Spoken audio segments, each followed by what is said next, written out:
Roomee boqonnaa 8 lakkoofsa 24 warri kaanis baafadhaa wal duukaa dubbifna. Lakkoofsa 24 nuyi abdiidhaan fayyine. Abdiin ijaan argamu immoo abdii miti. Namni waan ijaan argu hin abdataare wanti ijaan hin argine yoo abdanne garuu obsaan hin eeggannaa jedha. Namni yoo maal gate gatama isa jedhu amma qabxii afuritti dubbadheera. Qabxiin tokkoffaan amantii isaa yoo gateenne, qabxii lammaffaan jaalala yoo gateenne, qabxii sadaffaan obboleessa isaa yoo gateenne, qabxii arfaffaan dibata isaa yoo gate jenne, qabxii shanaffaan inni nanarra irraa dubbadhu abdii isaa yoo gate. Namni abdii qabu yoo kufellee ni ka'a. Abdii jechuun mootummaa Waaqayyoo keessatti fuuldura keenya arguudha yookaan fuuldura kee arguudha. Abdiidhaan fayyinee abdiin ijaan mul'atu abdii miti jedha Phaawulos. Namoonni tokko tokko waan ijaan mul'atu abdii jedhu kiisii isaanii keessa kan jiru, gola isaanii kan jiru, wanta qabaniif wanta argatan ilaalanii kun abdiidha. Waa kaawwadheera, waa qabaa jedhu maatii isaanii ilaalanii, kiisii isaanii ilaalanii, firoota isaanii ilaalanii, haala isaanii ilaalanii, qabeenya isaanii ilaalanii abdii qabaan illee yoo ta'e. Macaafi qulqulluu waa'ee kana gaafa dubbatu garuu abdiin ijaan argamu abdii miti. Kanaafuu Phaawulos maal jedhaa? Wanta ijaan argamu matumaa akka nuti abdachuu hin qabne, abdii kutuu akka nuti hin qabne sirriitti ergamaan Phaawulos nutti hima. Yeroo rakkinaa fi yeroo dhiphinaa keessallee namni abdii qabu abdiin kutatu. Yeroo dhiphinni guddaa keessa jiru, yeroo rakkoo guddaa keessa jiru, yeroo wallaansoo guddaa keessa jiru, yeroo hiyyummaa guddaa keessa jiru, yeroo dhukkuba guddaa keessa jiru, yeroo lola guddaa keessa jiru, namni abdii qabu akka isaan laatu. Sababi isaa abdii qaba waan ta'eef. Namni abdii du'e haadhoo koo sirrii miti. Namni abdii dulloome haadhoo koo sirrii miti. Namni abdii kutate haadhoo koo sirrii miti. Nan jiraadheedhi, nan milkaa'eedhi, fiixa nan baay'eedhi, abdiin qabeedhi. Yeroo hundumaa waa'ee abdii akkan kutanne abdii kutadhu. Waaqayyo yeroo hundumaa karaa namni hin eegneen hojjeta. Warra isa abdatan Waaqayyo karaa isaa hin eegneen hojii isaanii hojjeta. Phaawulos waa'ee abdii gaafa dubbatu abdiin namallee yaasisu. Mee warra abdii guddaa qabdan kiisii waan jiru garuu abdii guddaa jira warra ittan. Fiirromtuu sin bukkeen jiru, golli keessan duwwaadha. Kiisiin keessan duwwaadha, fiirri hin jiru, hiriyaan hin jiru, michuun hin jiru. Yoo wanta ati guyyaa rakkinaaf kaawwatte hin jiru yoo ta'e garuu immoo abdiin qaba warra ittan arga keessa ol kaasaa. Egaa akka jedheera abdiin yoo ati kuftellee si kaasa. Abdiin maali? Abdiin gaafa ati kufteefillee wabiidha. Sinitti meera abbaatu yeroo hundumaa ganama ka'ee ilma tokko qaba. Kottu sareeku. Ilma tokko qaba ganama ka'ee ilma koo jedhaan yeroo hundumaa mana barumsaa ka'ee deemuudhaaf gaafa jedhu mucaansaa. Ati tokkicha ilma koo isa ani baay'ee jaalladhuudha. Yoo rakkoo si mudate, yoo gaddi kamuu si mudate, yoo balaan kamuu si mudate, wayi iddoo kamittuu biyya kamittuu asittuu dhiyoottu fagoottu ani dafeen si qaqqaba jedhee ganama ka'eetu hittima. Na waammannaan ennaan ilma koo ennaan na abdadhodhaan yeroo hundumaa ganama ka'ee abbaatu ilmaan jedha. Ilma isaatiin jedha yeroo hundumaa ganama ilma koo na abdadhu ani jira jedhaan. Ganama yeroo ka'u. Mucaan yeroo hundumaa abbaan jiretti mana barnootaa dhatte.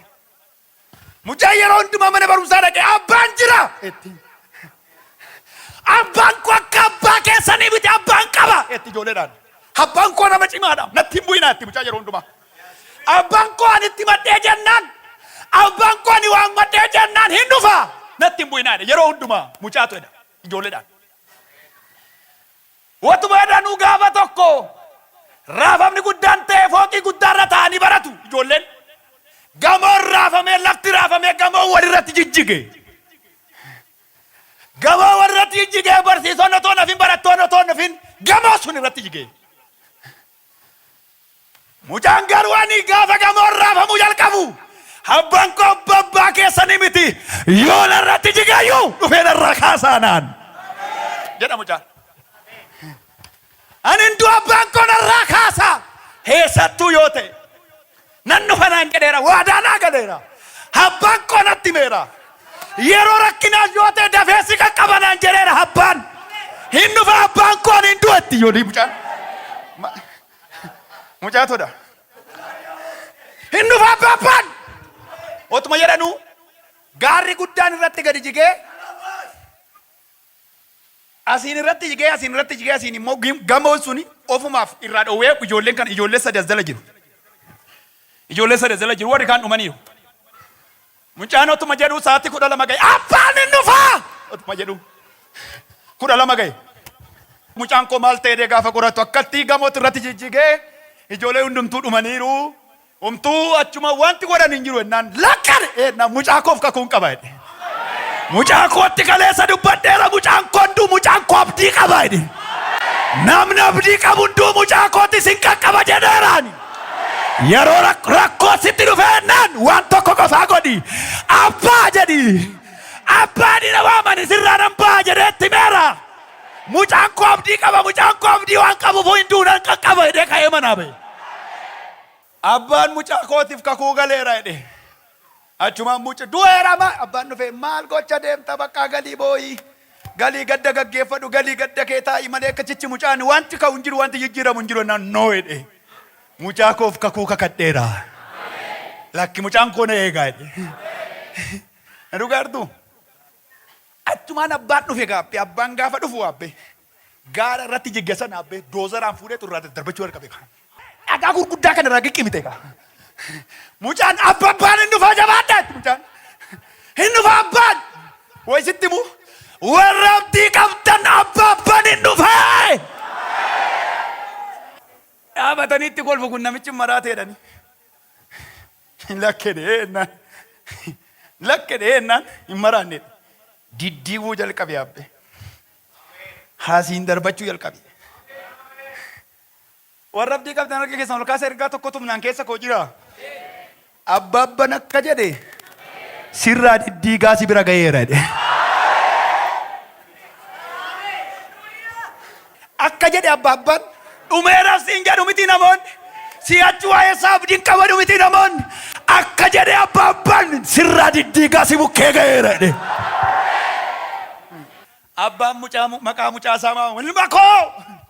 Sagalee dhageessee isa jirta sii dhufeera. Qabetti mucaan kan baay'ee si dhageessu matsaafi qulqulluu maal jedha beektu.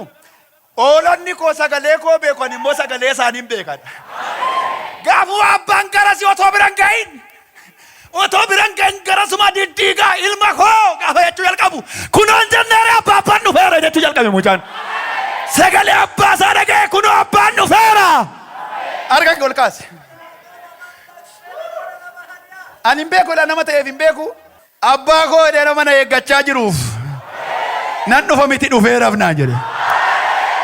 Akkasumatti fagootte lakkette mucaan hin jenneereen jala bira gahaa jira. Hin jenneereen dhufaa jira lakkuu sagalee abbaa kootiti. Ilaak sagalee nurraa diddiigaa jira abbaan jette mucaan. Qoy ergaa nanarra qabu ganaa diiga miti abbaan diddiigaa jira sirraa. Dhaqee abbaan irraa diigee mucaa isaa fudhatee gale. Abbaa ati dhuguma abbaa gaarii dhette. Ati dhuguma akka ati jecha kee kabajju naa galeera. Dhuguma si abdachuun akka gaarii ta'e naa galeera jette mucaa. Narratti kufeette, na awwaaleette, na dhokseette, na hambiseette, kobaan ta'ette, ol qabarka kee. Akka jedhe abbaan amma si qaqqabeera jedhe. Yeroo rakkinaa fi yeroo dhiphinaa keessatti illee namni abdii qabu abdii isaa kutatuun argitan. Jajjabaata. Yoo argitanitu ta'e. Yoosef bara gurgurame garuu biyyuma gurgurame keessatti dhaqee mootummaa ta'e. Iyoob yoo argitan qormaata keessa darbee garuu dachaadhaan eebbifame. Isa abdii kutatuun argitan majarreen kana lachonni isaanii abdii kutatuun argitan. Daawwitii yoo argitan Saa'ol baqachaa ture. Boodarra garuu mootummaa ta'e. An abdii guutuudhaan Waaqayyoon akka jedha facaa faarfannaa soo 40 dhattanii tolaaltan. Innis gara kootti jedha iyyata koo naaf dhagaye. Boolla uursaa bishaan sodaachisaa dhoqqee akkasumatti nama qabatu keessaa harkisee na baase. Miila koo dhaga'een sochoon irraa naaf dhaabachiise. Isinitti himu namni abdiidhaan abdii isaa eeggatu ulfina argata. Ammas ergaan isinii qaba. Abdii kee hin gatiin boru mul'atta. Abdii kee hin gatiin boru guddatta. Abdii kee hin gatiin boru sii mijata. Abdii hin gatiin. Namni si haagatu. Ulaagaan si haagatu. Wanti barbaade abdii qabaadha. Ila Waaqayyo akkas jedhe. Ila Waaqayyo abdii qabu garuu kan dhokatanii jiran. Waaqayyo akkas naan jedhe. Nam mul'isa naan jedhe. Akkamitti ennaa Waaqayyo kaan isaanii waa harka isaanii kaa'een. Kaan isaanii waa baneefin. Kaan isaanii san abdachiise raawwadheefin. Kaan isaanii kakuu isaaniitti ijaan agarsiise. Kaan isaanii lafa abdatanitti of arganii. Namoota baay'ee nan mul'adhaaf naan jedhe Waaqayyo. Kanaafuu abdii kee hin gatiin hin gatamtu. Maal hin ta'in? Maal? Hin gatamtu. Inni jaaffaan. Erga Yaaqoob tokko lakkoofsa 12. Namni qorumsa isatti dhufu obsaan danda'e haa gammadu. Qoramee erga ilaalame booddeetti Waaqayyo warra isa jaallataniif abdachiise akka gonfootti argachuudhaaf jira jedha. Inni jaaffaan maaliyaa? Inni jaaffaan obsaaf ciminaan gatuu hin qabu. Obsaaf cimina yoo gate namni hin gatama. Kanaafuu jireenyi biyya lafaa keessatti yeroo hundumaa salphaa miti. Salphaadha innee waan nuti ilaallu miti. Garuu yoo obsa qabaanne, yoo cimina qabaanne, yoo abdii qabaanne Waaqayyo salphisee keessa nu dabarsa. Namni milkaa'ina barbaadu qormaataa fi rakkina gufuu hunda keessa darbuu qaba. Warri obsaan dhaabbatan ulfina argatu Waaqayyo biraa. Warqiin abidda keessatti bareedina argata. Waaqayyo rakkinaan dhaloota bareechuu barbaada. Qormaanni si bareechee fuula Waaqayyoo fuuldura galataan si dhaabuu barbaada. Rakkinni carraa keenya balleessuun dhufu. Carraa keenya jabeessuudhaaf milkeessuudhaaf dhufa malee. Waaw. Ol kaasaa. Qorumsi jireenya keessan irra jiru. Lolli jireenya keessan irra jiru. Carraa keessan awwaaluu dhufa otoo hin ta'in carraa keessan awwaala keessa baasuu dhufa. Iyyaasuun dura lolaan darbe. Daawitis dura bosona keessatti baqate. Phaawulos hidhaa fi rakkina keessa darbe. Namni obsaan dhaabatu Waaqayyo biraa ulfinaa fi jireenya argata. Namoonni obsa fixan, obsa fixinaa, obsa gatinaa, obsa fixinaa hin geessu, obsa fixinaa hin mootu. Ameen. Harka keessa ol kaasamee fuudhu qulqulluu waan keessa kootti jabeessu jabeessee dhuma isinitti himuun qaba. Ilaa obsa fixin bira ga'uuf jetta. Abeet abeet. Obsa fixin itti milkaa'uudhaaf jetta. Obsa fixin ga'uudhaaf jirta. Obsa fixin moo'uudhaaf jirta. Inni torbaffaan yoo maal ganne gatamna. Kadhannaa. Maal jedhaa Tasalonqeessa duraa boqonnaa 5 lakkoofsa 17. Kadhata keessan ittuma fufaa malee hin dhiisinaa. Matsaafi qulqulluun maaliif kadhannaa keessan itti fufaa malee hin dhiisinaa? Waan barbaadan bira gaafa ga'an kadhannaa addaan kutu. Waldaayyuu gaafa waan barbaadan argattan hin dhuftan yoo Waaqayyo isin gargaare malee. Kanaaf matsaafi qulqulluun ittuma fufaa malee hin dhiisinaa kan matsaafi qulqulluun jedhuuf kanaaf. Namoonni kadhatan milkaa'udha. Anu gaartu yoo daldalan milkaa'udha, yoo tajaajilan milkaa'udha. Jireenya koo keessatti amman kadhannaatti amanoomaattu namanoon. Jireenyi namoota kadhatanii miraakilii yeroo hundumaa. Waaqayyoon isaan jiraachisa. Cufaan qabanii warri kadhatan yeroo hundumaa isaan isaanii Waaqayyo wajjin waan ta'eef. Namni kadhannaa qabu yeroo kufaatii illee ni qaba. dinagdeera yoo kufelleen ka, afuura yoo kufelleen ka, fayyaadha yoo kufelleen ka, namni kadhannaa qabu hin kaa. Nama akka jiru qabu. Raa qabarqasa. Namni kadhannaa qabu hin kaadi. Yeroo kadhannaan humna dadhabaa jabeessa. Nama bukkee keessan jiru qaba. Kadhannaan humna dadhabaa jabeessadhaatti ma'a.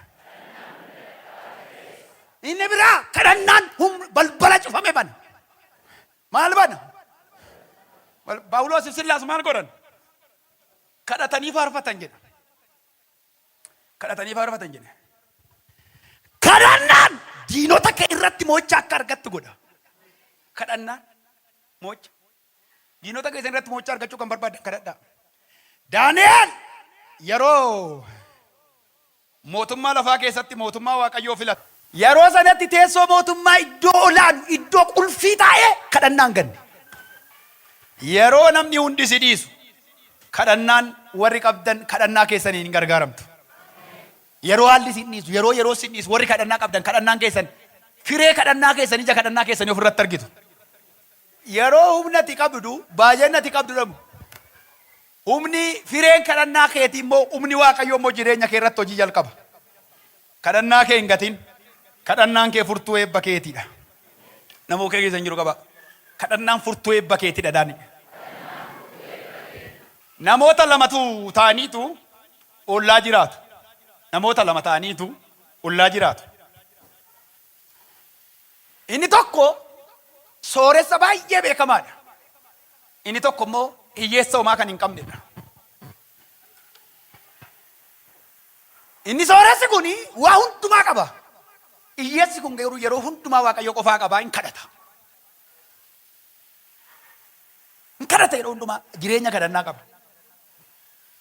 Lafa qabaa jireenya kadhannaa qabaa waan lafa isaallee ittiin qotatu hin qabu. Gaafa tokko lafa isaa qotatee waa facaafachuuf jedhee yaadee Waaqayyoon kadhate. Yaa Waaqayyo barana lafa koo waraaxaan kennu, qixxeen kennu, kontiraatan kennu, ofii kootiifan qotachuu barbaada. Ofii kootiifan fixeeffachuu barbaada. Garuu wanti na barbaachisu tokko sangaa qotu, lammaffaan immoo sanyii irra faca'uudha jedhee Waaqayyoon kadhate. Achumaani kadhateetu erga kadhannaa isaa xumuree booddee sooressa ollaa isaa jiru sanaan sangaa naa kenni jedheen dhaqee sagaa ergifachuu dhaqe. Sooressichi immoo sooressa baay'ee hinaaffadha. Sooressa bira kadhachuu deemee naan dhoowwate.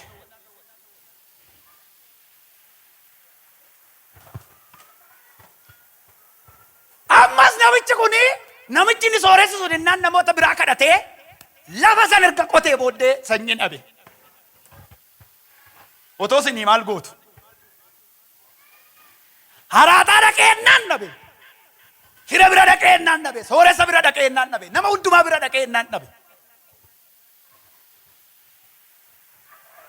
Lafti qotame sanyiin dhabame. Achumaani booddee Waaqayyoon kadhatee ati gaa waa hundumaa waan gochuu waan dandeessuuf waan an qabuun facaasa jedhee ani si amaneera ani waan an qabuun facaasaati immoo waan gochuu dandeessu ati immoo magarsuu hin dandeessa magarsi jedhee daaraa mana isaa jiru hammaaree dhugartu daaraa mana isaa keessa jiru kuntaalatti guuree lafa erga wanti jedhee booddee xaafii adii fakkeessee guyyaa dhumaa adii biyya manaa gamasii otoo dhaabbatee laalu daaraa irra facaase. Ani kanan qabu facaase mana koo daara jira mana kee garuu humna daaraa namarraa urgufu jira. Ati waa hundumaa gochuu dandeessa dee guyyaa abbaa hadii hirra deeme facaaseet galee yaa Waaqayyo na gargaarteetta facaafadheera lafa koo yaa Waaqayyo jedhee namichi Waaqayyoon galateeffate. Yeroo inni galateeffatu namichi nollaasaa jiru sooressi suni gama dhaabbateetu otoo nani facaafatin ofii sanyii adii facaafatte jedhe namichi. Otoo nani facaasin sanyii adii facaase jedhe halkan xaafii diimaa kumtaalan guuretti dhaqee hadii biyya kana keessatti ollaa kana keessatti na qofa qabaachuu qaba dee sanyii adii na qofa facaafachuu qaba jedhee diimaa irra facaasaa fi bullisaa halkan. Torban lama gaafa ga'u xaafii zuwaawu fedhe ol yaa'e Harka kee ol kaasi. Barana Waaqayyoo hin ta'u isaati jettee waan gatiin qabne waan hiikan qabne isa harka keerra jiru san Waaqayyoo waan gatii qabutti sii geeddaree bu'aa galannaa keetti sitti agarsiisa. Argite yaadoo koo bu'aa kadhannaa argite bu'aa nama Waaqayyoon kadhatu argite biyyooyyuu lafaan maaree yoo facaasee numa ta'a. Sangaa gaafannaan dide gatii baasee dhaqee halkan qorra keessa sanyii facaasee fi gale. Harka kee ol kaasi. Hin kadhatta taana Waaqayyo diinota kee harkaa waa sii buusa. Na dhugaarta lafaati yaabni. Gola hi'i jedhe nama harka isaa dachaafate keessa. Hin kadhatta yoo ta'e Waaqayyo. Laala laba diyaboora laba sheeba diya. Mina gadiyaboora laba diyaboo sakyaa. Laala hin kadhatta yoo ta'e barana Waaqayyo waa harkaa waa dha'ee sii buusa. Jireenya kadhannaa. Jireenyi kadhannaa nama qabu hin qabuun hin jiru. Nama jireenya kadhannaa qabu bira nama bukkee jiru kan rakkoon namoota baay'ee waaqa guddaatti amannee garuu waaqa guddaa gaafannee waaqa guddaa harka waa fudhachuu dadhabuudha. Waaqa guddaa harka naa kenni jennee gaafachuu dadhabuudha. Hin gomu jamaana malee baay'een keenya Waaqayyoon gaafannee harkaan fudhannu. Waaqayyo waa nuu kennu balbala rukutaa jedhe. Qosaa isinii banama barbaadaa hin argattu. Rakkoon keenya rakkoo barbaaduu dhabuuti malee. Waaqayyo maal dhabe? Nama bukkee keessa hin jiru qaba. Rakkoon keenya rakkoo barbaaduu dhabuuti malee. Waaqayyo maal dhabeedhi? Homaan namni Waaqayyo warra itti argeesse sirkaasa. Egaa baran warra kadhannaa qabaniif diinonni keessan dhimma isaa balleessina, carraa isaa balleessina, balbala isaa cufna. Dhimma isaa jalaa gaarii akka hin taane goona jedhanii dhufanii gaarii isinii godhanii deemu. Mee harka keessa ol kaasa. Namichi daaraa facaase harka sanyii facaasu erge Waaqayyo halkan. Ilaan hin beeku Waaqayyo akkanaan jedhe namoota 54 irra sanyii haara facaasanaa jedhe. Sanyii eebbaa, sanyii milkaa'inaa, sanyii kadhaa galataa, sanyii eebbaa. Waaqayyo sanyii narra facaaseera dhiitoo. Waan jallinaa sirratti hojjetamu kanayyuu kamiyyuu Waaqayyo gara gaariitti sii geeddareera. Akka ati duwwaan Waaqayyoof jiraadha. Guddina namatti hin naafi. Har'aa jalqabee abaarsa namni sirratti dubbatu. Abaarsa jireenya keerra jiru. Abaarsa seexanii sirratti darbatte. Qorumsa seexanii jireenya keerra keesse. Har'aa kaasee Waaqayyo akka jedheera eebbatti sii geeddareera. Yeroo hundumaa namni fuula Waaqayyo barbaaduuf saganteeffate. Ammaan booddee wanti toora si jalaa gadhiise tooratti yeroo sii deebi'u argeera. Amma sarka keessa ol kaasa. Har'aa booddee warri fuula Waaqayyo barbaadattan wanti isinitti cufame yeroo isinii banamu argeera. Ol kaasa sarka keessa ammas.